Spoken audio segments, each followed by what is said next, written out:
पहली adjustment question number 4 की closing stock 64,000 हाँ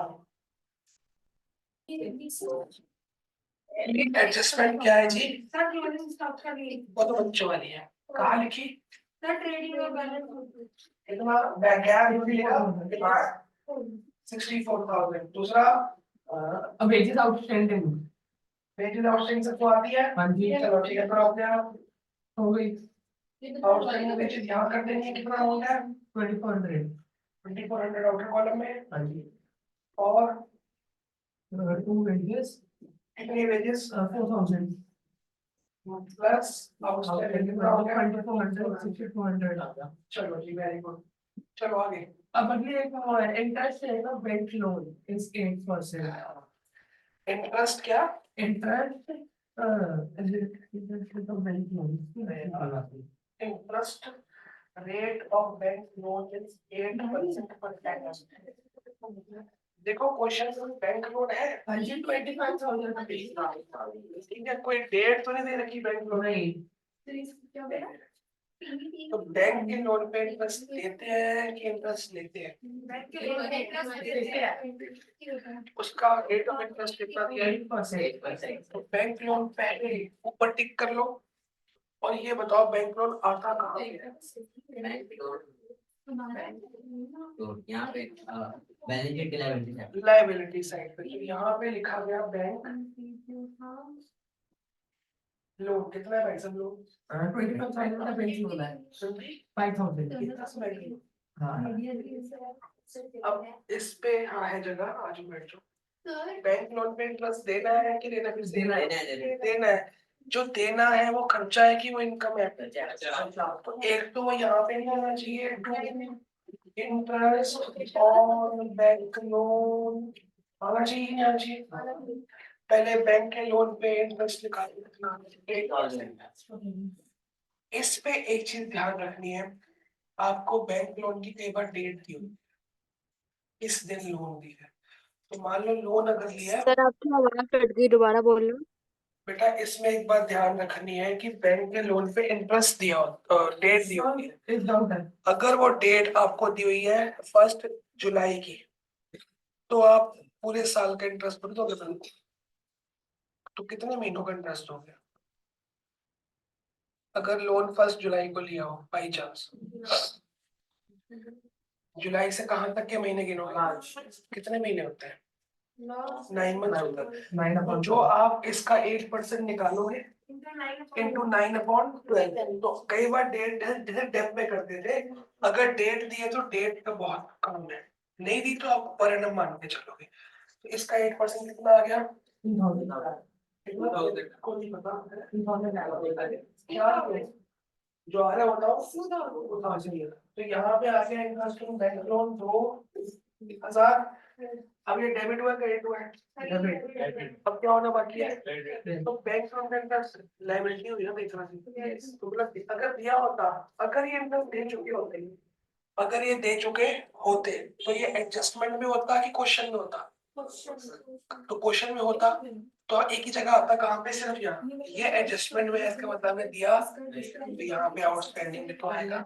ठीक है, तो यहाँ पे आउटस्टैंडिंग इंटरेस्ट कितना हो गया? इसको IUL भी IOL, ये पूरा फुल फॉर्म कितना है? 2,000। ठीक है, मैं नहीं दिया। अगर दिया होता तो क्वेश्चन में होता, यहाँ पे होता, फिर हम एक ही जगह लिखते कि भाई इंटरेस्ट दे चुके। नहीं दिया इसीलिए एडजस्टमेंट है कि भैया नहीं दिया, देना भूल चुके, ये चार्ज करना है। अब इसमें क्या कर देंगे? Add plus 27,000। एक क्वेश्चन है सर। अब इसके अंदर हाँ हाँ वो मैं सही कर देता हूँ। देखो अब अच्छा, इसमें अब दो बातें आती है। कई स्कूल में टीचर ऐसे कराती है, इसमें ऐड करो। कई स्कूल में टीचर कहती है कि लोन, इसका मतलब ये होता है कि लोन 27,000 का हो गया, पर लोन कितने का है?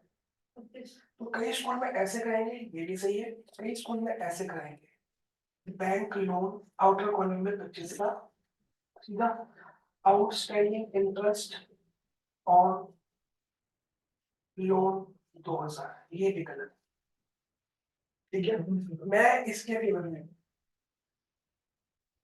बात पकड़ में बात तो एक ही बात ना, ऐड ही तो हुआ है। लेकिन देखो कंसेप्ट है, आपने लोन 25 का लिया, अगर मैं 27 लिखता यहाँ पे तो लोन 27 का हो गया बैठे बैठे। लोन थोड़ी बढ़ रहा है, लोन तो अभी भी उतना ही है, उसका इंटरेस्ट बढ़ रहा है। तो लोन को अलग दिखाओ, इंटरेस्ट को अलग दिखाओ, कंसेप्ट है ये। मेरे को ये समझ आता है, गलत वो भी नहीं है। मैम जो करेगी वो फॉलो करो। ट्वेल्थ में भी ये करते हैं। ट्वेल्थ में मैम को मानती नहीं, हमको बोर्ड्स करना है। ठीक है, अगला डाउट, अगला एडजस्टमेंट, सॉरी। अच्छा, इसको ठीक करना था। 9 फिगर कितनी थी भैया? 64 थी, कितनी थी 6400 total. टोटल? हाँ, पहले कितनी थी? 4000. सर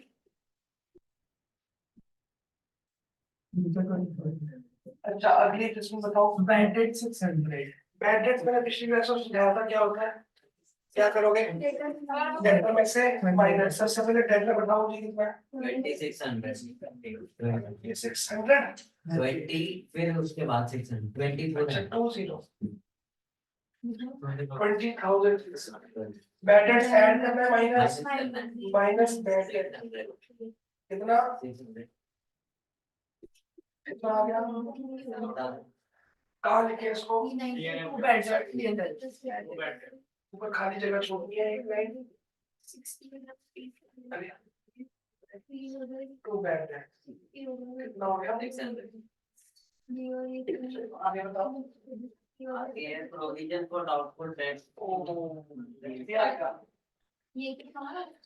चलो इसको भी छोड़ते हैं, ये मैं एक पूरी क्लास लूंगा मैं इसकी, प्रोविजन फॉर डाउटफुल डेट्स की। अभी एक काम करो, प्रोविजन था इस क्वेश्चन में, देखा नहीं ध्यान से। अच्छा, एक काम करो, क्वेश्चन पूरा पढ़ो, कहीं क्वेश्चन में भी प्रोविजन दी हुई है? क्वेश्चन में पूरे क्वेश्चन में कोई प्रोविजन फॉर डाउटफुल डेट्स दी हुई है? नहीं। तो एक काम आप सुनो, क्या करना है आपको, याद नहीं करना, याद नहीं होगा, फिलहाल इस क्वेश्चन में कर दो। ये बैड डेट माइनस किया, कितना अमाउंट आया? 20,000। अब डेटर थे 20,600 के, इसमें से मर गए, कितने मर गए? बैड डेट मतलब पूरे मर गए 600। प्रोविजन का मतलब और मर सकते हैं, उसके लिए गुल्लक बनाओ। तो वो इसमें से नहीं, इसमें से बनाएंगे। कितना परसेंट है?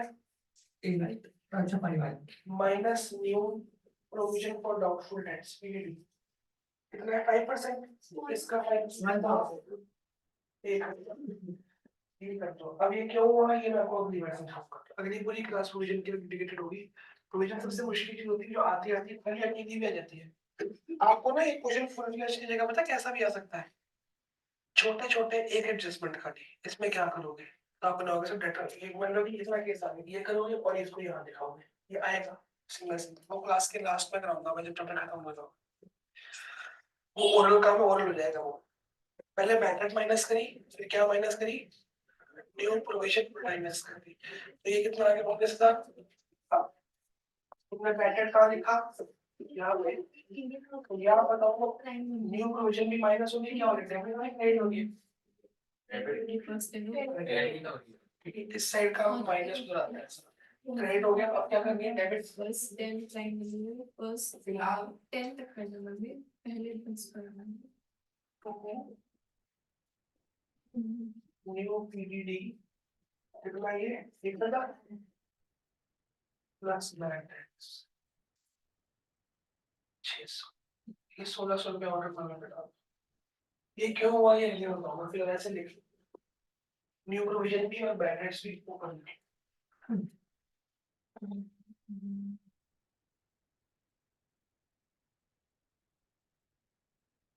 इसके प्रोविजन करने के 5-6 मेथड्स हैं। हो सकता है टीचर कुछ और कराए, तुम्हारी टीचर कुछ और कराए, तुम्हारी टीचर कुछ और कराए, मैं कुछ और करूँ, सबके मेथड सही होते हैं। मैं आपको एक मेथड दूंगा जो 10th तक काम आएगा आपके। 12th में ज्यादा नहीं, 3 चैप्टर में काम आएगा, ठीक है ना? वो मेथड प्रोविजन करने का, और 12th में 6 चैप्टर में पूरी बुक में, मतलब एक सब में काम आएगा। तो अभी छोड़ा था, भर दिया मैंने। चलो कोई बात नहीं, और बताओ। रेंट फॉर 11 मंथ हाँ, ये कौन समझाएगा? रेंट दिया कितना ये क्वेश्चन? प्रीपेड है ना, प्रीपेड हो जाएगा ना। Outstanding. रेंट दिया कितना है? इसकी हिंदी में कन्वर्ट करो। ये रेंट 11 महीने के लिए पे करना रेंट हमने पे कितना किया पूरे साल में 22। एडजस्टमेंट कहती है रेंट ये जो पे हो चुका है ये कितने महीनों का है, है। पर हमारी बैलेंस अकाउंट्स कितने महीने के बनते हैं, तो मतलब एक महीने का आउटस्टैंडिंग है वो कितना है वो ऐड करना। हम अक्रूवल बेस करते हैं cash base, accrual base accrual हुआ है चाहे नहीं हुआ इस साल का है तो लिखना है, अगर आउटस्टैंडिंग भी है तो भी लिखो, फ्री पे है तो माइनस कर दो अगले साल का होता है। जो चीज इस साल को बिलोंग करती है वो लिखनी पड़ेगी, जरूरी है। अक्रूवल ये कहता है चाहे पे हुआ है चाहे नहीं, तो कैश में पे हुआ है ये, पर ये 11 महीने का है तो 12 महीने का साल होता है, एक महीने का रेंट क्या आउटस्टैंडिंग, वो क्या करना पड़ेगा ऐड की सब्ट्रैक्ट। यहाँ पे एक चीज ऐड होगी आउटस्टैंडिंग रेंट के नाम पे कि हमने नहीं पे किया एक महीने का, और यहाँ पे क्या आ जाएगा आउटस्टैंडिंग रेंट। अब बताओ कैसे बता, सर 11 डिवाइड बाय 11 कर देना। जब ये 22,000 कितने महीनों का है 11, तो एक महीने का कितना हुआ तो 30 डिवाइड बाय 2 होगा। 22। ओके तो ये भी 560 है।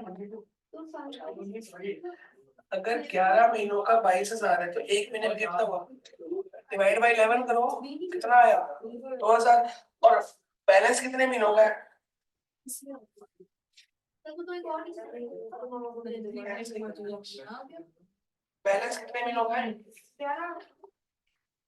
बड़े क्या समझ नहीं आ रहा, समझ आ गया। ये 22,000 कितने महीनों का रेंट है अंदर, या ये पे किया है हमने, बड़ा क्वेश्चन कह रहा है जिसमें कि ये रेंट 11 महीनों का है, तो अगर ये 11 महीनों का है तो एक महीने का कितना हुआ 2,000, 22,000 डिवाइड बाय 11, तो एक महीने का कितना आ गया 2,000, और कितने महीनों का पेंडिंग है एक महीने का 2,000, अगर 3 महीने का होता है तो इनको 3 करते हैं, सिंपल सी बात है। तो ये आ गया तुम्हारा 2,000, अपने उसके लिए लिख लो 22,000 डिवाइड बाय 11 किया, अब ये बन गया 24,000। तो मोटा मोटा मोटा बात क्या होगा कि हमने अकाउंट में पूरे साल का रेंट दिखाया कि नहीं दिखाया, क्या हमने ये पे किया है, नहीं पर अक्रूवल बेस है तो भैया पे किया है चाहे नहीं किया इस साल का रेंट तो आना ही आना है, इसलिए एडजस्टमेंट करते हैं। अगर होता कैश बेसिस तो हम ये दिखाते हैं, पर ये दिखाते ही नहीं। अगली adjustment insurance premium is paid per annum ended on 31st May 2020 2020, और ये कौन सा साल की बनानी है हमने, ये 2020 बना रहे हैं। 31st March इंश्योरेंस प्रीमियम को पे किया है 31 मई तक पे करना है, 2 महीने एक्स्ट्रा 3 महीने हमारा साल कब खत्म होगा 31 मार्च। तो अब आप ऊपर से क्वेश्चन में देख के बताओ आपको इंश्योरेंस कितनी दी हुई है, इंश्योरेंस 3600 ऊपर पेंसिल से टिक कर लो, वो समझा रहा हूं।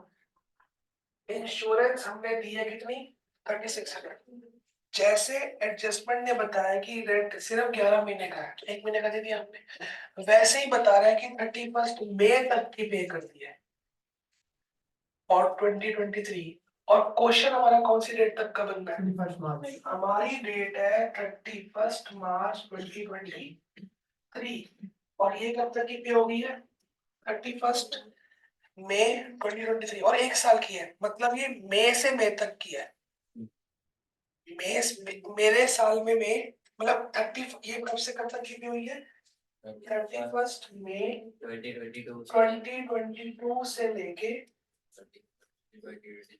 31 मई 2023 तक, ये बात है। मेरा साल कब से कब तक है मार्च 1 अप्रैल टू 31 मार्च 2023, मेरे को सिर्फ इन 12 महीनों का इंश्योरेंस का एंट्री करना है, एक्सेस पे हो गया 2 महीने का, तो पहले आपने क्या करना है, आपके साल में कितना आता है 31 मई से लेके 31 मार्च तक, आपने 31 मई तक का पे किया, जिसमें से अप्रैल का महीना और मार्च का महीना मार्च के बाद आता है, अप्रैल का महीना और मई का महीना, तो आप पूरे साल की क्या करोगे इंश्योरेंस को 12 से 2/12 कर लोगे, 2 महीने का आ जाएगा, माइनस कर, आपसे आपने 2 महीने का एक्स्ट्रा पे कर दिया ना, 2 महीने का माइनस कर, टोटल 12 महीने का पे किया ना, जिसमें 10 महीने आपके साल में आते हैं, तो आपको 10 महीने का चाहिए बेसिकली, 2 महीने का अगले साल का प्रीपेड है वो, माइनस कर दो, तो इसको वर्किंग नोट में ले लो। बात समझ आई क्या हो रही है यहाँ पे? हाँ जी। अब अमाउंट कितना है? 3600, तो 3600 का 2/12 कर दो, 12 करोगे 1 महीने का, इंटू 2 करोगे 2 महीने का, आपको आपको इस साल का 10 महीने का चाहिए, तो 2 महीने का माइनस कर दो, 10 महीने का अपने पास जाएगा। हाँ जी, कितना आ रहा है? 600। अब इसको नंबर 1 डालोगे, अब यहाँ पे माइनस प्रीपेड कि हमने कितने महीने का पे कर दिया, 600, ठीक है ना। अब यहाँ लिखा रहेगा वर्किंग नोट 1, और वर्किंग नोट में फुल फॉर्म नहीं लिखते, WN लिखते हैं अकाउंट्स में, WN1 की 1 से आया, 600 आ गया, ये माइनस हो गया, ये कितना रह गया, 10 महीने का कितना आ गया, 3000, और यहाँ पे प्रीपेड कहाँ आएगा, प्रीपेड अपना एसेट है। Asset side. समझिए डेट्स का कैसे यूज करना है, ये चीजें रट्टे नहीं मारे जाते, ये नहीं कि जो मैं करूंगा सेम आएंगे, ये समझाने का कंसेप्ट है, समझने वाली नहीं कंसेप्ट है।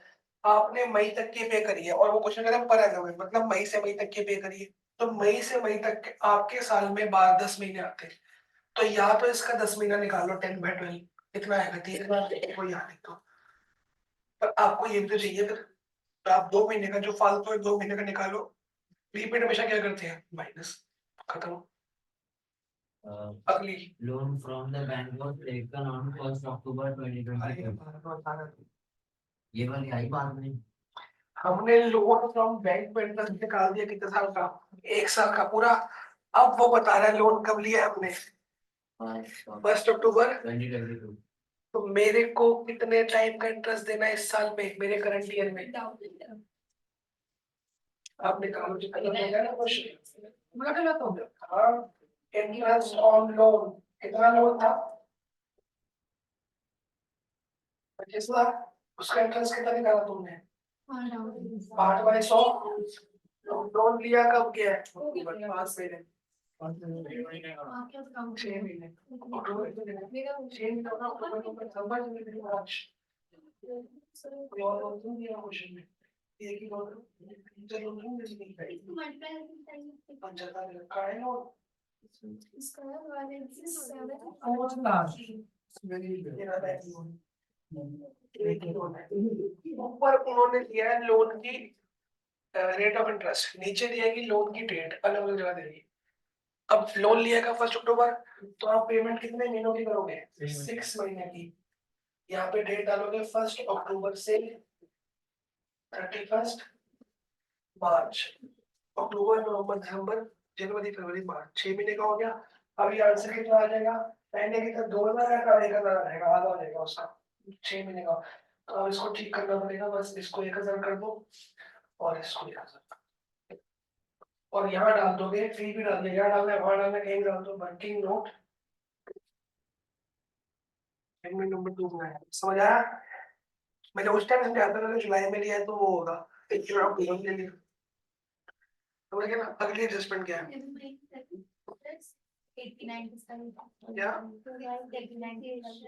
689, तो मेरे को भी नहीं पता किसका रूट है, इतनी जल्दी होगा भी नहीं वो तो, बड़ा 289 होता है 17 का रूट। हाँ By depreciation on machinery 10% and on furniture 5%. ये तो आता है, प्रोवाइड करो। मशीनरी कितनी है भाई साहब, Machinery 50,000. कितना परसेंट है, मशीनरी पे 10% है, 5,000 आ गया। और दूसरा कौन है, दूसरा फर्नीचर, फर्नीचर कितना बोलता है, 40,000, कितना परसेंट है, 5%. यहाँ पे 10% लिखना है भैया, ये आ गया 1400, 700, 13,000, यहाँ पे टू डेप्थ और मशीनरी, टू डेप्थ और फर्नीचर, ये तो याद होगा अब तक, तो बहुत जगह आता है, तो 5,000 और 700। देखो जी, 2 जगह डेप आ गई आपकी। बेटा कभी एडजस्टमेंट एक जगह डाल के भूल गए तो काम खराब। और तू अगर पूरा ट्रेडिंग बनाएगा तो कैसे करेगा क्वेश्चन? तू बनाता है ट्रेडिंग से, तू बोल रहा है एडजस्टमेंट है कहाँ है? हर एडजस्टमेंट तूने जगह छील रही है। अब कर तू पूरा ट्रेडिंग बना पहले। मैम ने सिखाया ना, सीखो मैम से, बनाओ पूरा ट्रेडिंग करो। कर पाओगे बिना? पूरा ट्रेडिंग बना देगा, पूरा ये बना देगा, फिर एडजस्टमेंट करनी शुरू करेगा बाद में, तो काटा पीटी नहीं होगी। जगह छोड़नी नहीं पड़ेगी, यहाँ जगह छोड़नी है, जगह छोड़नी है, यहाँ जगह छोड़ेगा। जो सिखा रहे सीखो। अगला लास्ट हो गया खत्म। चलो कंप्लीट करो, फिर बीएससी स्टार्ट करते हैं। एक बुक दिखाओ, मैं होमवर्क देखो। सर रिजॉइन करूँ? टीचर अभी है 2-3 मिनट, रुक जा, पहले एक होमवर्क ले लो फिर करना। ओके।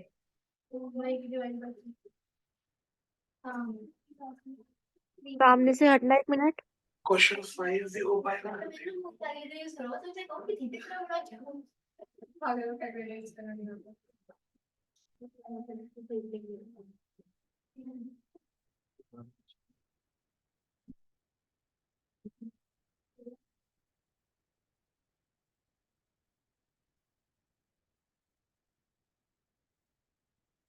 चलो अब एक काम करो, होमवर्क में डालो। एक तो होमवर्क में है आपका क्वेश्चन नंबर 5 तो पूरा करना है, और क्वेश्चन नंबर 6 भी पूरा करना है, एक्सेप्ट जो आपका डेटर्स वाली एडजस्टमेंट है ना, provision for bad debts, provision वगैरह वगैरह ये सब लिखा होगा। एडजस्टमेंट नंबर 2 है, वो वाली नहीं करनी, उसकी जगह छोड़ के आनी है। डेटर्स को भी यूज नहीं करना, वो मैं कराऊंगा। मतलब आपने कंप्लीट नहीं करना, आपको ग्रॉस प्रॉफिट वगैरह निकलेगा। जैसे ट्रेडिंग अकाउंट हो जाएगा कंप्लीट आपका, ट्रेडिंग अकाउंट का ग्रॉस प्रॉफिट निकल आएगा, लॉस ये और ये कंप्लीट नहीं होगा। ये आपका होमवर्क है और ये आपका होमवर्क है, इसमें ये नहीं करनी, बाकी सारी ये मैं करूंगा। ठीक है, अगली पूरी class provision for documents for certificate की देगी, बहुत क्लियर है आपको। ये कंप्लीट कर लो क्वेश्चन, फिर जाओ, ऐसे मत जाओ। ऐसे है लेट आएगा।